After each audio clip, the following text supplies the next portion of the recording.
אהלן אנשים, אני עומר קלדרון הנדסאי נוף. בסרטון הקודם דיברנו איתכם על איך עדיף לדשן את הגינה שלכם, עם קומפוסט או עם דשן כימי. הסברנו קצת על היתרונות והחסרונות שבכל שיטה ובכל חומר, ואיך אנחנו ממליצים לעבוד איתם. מי שלא ראה את הסרטון, אני ממליץ עכשיו ללכת לראות, אני אשים פה לינק, סרטון באמת עם המון אינפורמציה מועילה. עכשיו ספוילר, בסוף הסרטון הגענו למסקנה שבעצם אנחנו בכלל לא מעוניינים לדשן את הגינה שלנו. השאיפה שלנו להגיע למצב שאנחנו צריכים לדשן את הגינה כמה שפחות. מה זאת אומרת? שאנחנו רוצים לבנות גינה כזאת שהיא מתנהגת כמו מערכת במעגל סגור, שהיא לא צריכה תוספות דישון מהחוץ, אלא אנחנו ממחזרים בה את החומר האורגני שהיא מייצרת בצורה של צימוח. נגיד אנחנו גוזמים עכשיו עץ או שיח, את החומר האורגני הזה, את המסה האורגנית הזאת שאנחנו גזמנו, במקום לפנות אותה בגזם העירוני, לאיכשהו להחזיר אותה לקרקע, לאדמה, כדי שהיא תעשיר אותה ותתפרק ותהפוך להיות חומרי הזנה לצמחים. ובצורה הזו אנחנו הופכים את הגינה למערכת במעגל סגור, מערכת שבה החומר שאותו גזמנו, אנחנו הופכים אותו חזרה להיות דשן, ומזין את הצמחים, צומח חזרה וחוזר חלילה. לגינה שהיא מערכת כזאת של מעגל סגור, יש הרבה מאוד יתרונות. אחד היתרונות זה שאין לנו צימוח עודף. כשאנחנו מדשנים עם דשנים כימיים, פתאום בום, יש לנו טונות של צימוח, ואז צריך לקרוא לקורטים וגננים ולגזום ולפנות. וזה כמובן גם אנרגיה, גם כספים שאנחנו מוציאים, וגם מוסיף לזיהום האוויר, בגלל שהמשאיות שמפנות את כל הגזם הזה פולטות הרבה מאוד גזים מזהמים. יתרון נוסף שיש, שאנחנו הופכים את הקרקע ליותר ויותר פוריה, כי החומר האורגני שאנחנו משאירים אותו, שיתפרק חזרה לאדמה, מעשיר את האדמה שלנו בהרבה מאוד חיים, שהופכים את כל המערכת לפוריה יותר, יציבה יותר ומאוזנת יותר. אז איך אנחנו מגיעים למצב הזה? היום אני אתן לכם 3 שיטות שאני מיישם אצלי בחצר, ואתם יכולים ליישם אצלכם, כדי להחזיר או להשאיר את החומר האורגני שאנחנו היינו פעם מפנים אותו בגזם העירוני, איך להשאיר אותו בתוך הגינה שלנו כדי שהפוך להיות חומרי הזנה וטיוב לקרקע. אז השיטה הראשונה, הכי פשוטה, כשאני מגרף עלים יבשים מהדשא, יש שלכת של עלים, אני פשוט במקום לפנות אותם, הופך אותם למצע חיפוי, לחומר חיפוי בערוגות שלי. בין הצמחים אני מחפה עם עלים יבשים. השיטה השנייה שאני משתמש בה, את כסחת הדשא, אחרי שסיימתי לכסח את הדשא, אני מפזר אותה בשבילים שבין עצי הפרי בגינה. בחלק מהשבילים ממש בניתי תוחמים, מקרשים, כדי שלשביל יהיה איזושהי צורה מוגדרת וקו ברור, ואני פשוט מפזר שם את הכסחת. היא יוצרת לי חיפוי קרקע שמונע נביטה של עשבי בר, ומונע את זה שאני אדרוך בבוץ בחורף, וזה חיפוי ממש נהדר לשבילים כאלה שהולכים בין העצים. והשיטה השלישית שאני רוצה להראות לכם היום, איך להשאיר חומר אורגני שגזמנו בגינה, היא נקראת צ'ופ אנד דרופ.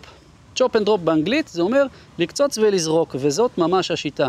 מה שגזמנו, אנחנו זורקים אותו על הרצפה לרגלי השיחים שאותם גזמנו. כי עיקרון אפשר ממש לעשות כמו שזה נשמע, אבל לא תמיד זה אסתטי. יש שיחים שהעלים שלהם גדולים, ואם אנחנו נקצוץ ונזרוק על הרצפה, זה עלול לעשות ערימות גבוהות שבהם יכולים להתחבות נחשים, או שזה פשוט לא מספיק אסתטי בעינינו. למשל, ההיביסקוס הטריה הזה, העלים שלו קצת גדולים מדי בשביל השיטה הזאת בגינה פרטית. אז מה שאני עושה, אני מפריד את העלים מהגזעים, את העלים אני לוקח לערימת הקומפוסט, ואת הגזעים אני קוצץ פה במקום. אני אראה לכם רגע אחד איך אני עושה את זה. מוריד לו את הענפים, מוריד לו את העלים, בסדר, אני לא רוצה את העלים, אז אני אוריד אותם ואחרי זה אני אקח אותם לקומפוסט. ואת הדבר הזה,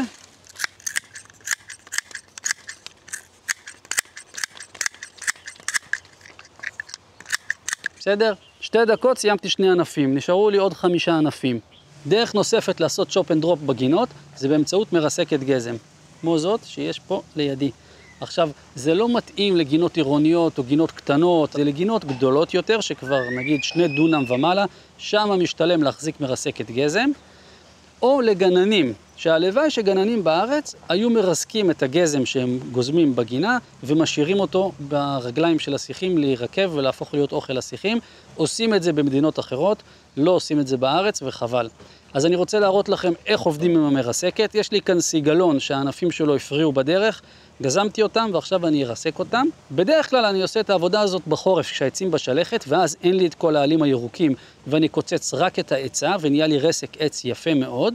עכשיו הסיגלון עוד מלא בעלים ירוקים, אז אני אקצוץ אותו כמו שהוא ופשוט יהיה לנו רסק גזם הרבה יותר ירוק, שיש לזה גם יתרונות אחרים, הוא פחות אסתטי. אז בואו נפעיל את המרסקת ונראה איך זה נראה.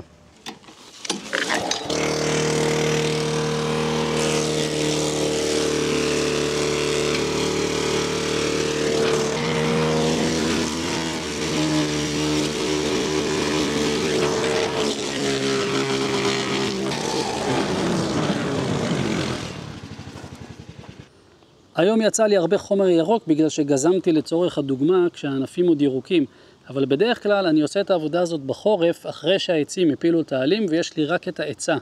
העצה הופכת לרסק עץ מאוד מאוד יפה שעושה חיפוי נהדר על הקרקע. גם מה שטחנתי היום התקמפסט והוא מצוין, הוא מזין את האדמה וזה דבר מעולה, אבל אם אתם רוצים לוק יותר יפה תעשו את זה בלי העלים בחורף. אז זו הייתה הטכניקה שנקראת צ'ופ אנד דרופ. את הטכניקה הזאת הכי טוב ליישם בחורף, כשלח. בקיץ, כשנורא חם ויבש, אין לנו תנאים אופטימליים בשביל שהחומר האורגני שאנחנו מפזרים על האדמה יתפרק. החיידקים, הפטריות, המיקרואורגניזמים, הם לא אוהבים את החום והיובש. בחורף, עם הגשמים, נוצרים תנאים אידיאליים והחומר מתפרק יותר טוב. אז אני מקווה שעזרתי לכם להבין איך אתם יכולים להשאיר את החומר האורגני בגינה שלכם, וככה להפוך אותה למערכת במעגל סגור, שצריכה פחות תוספות של דישון מבחוץ.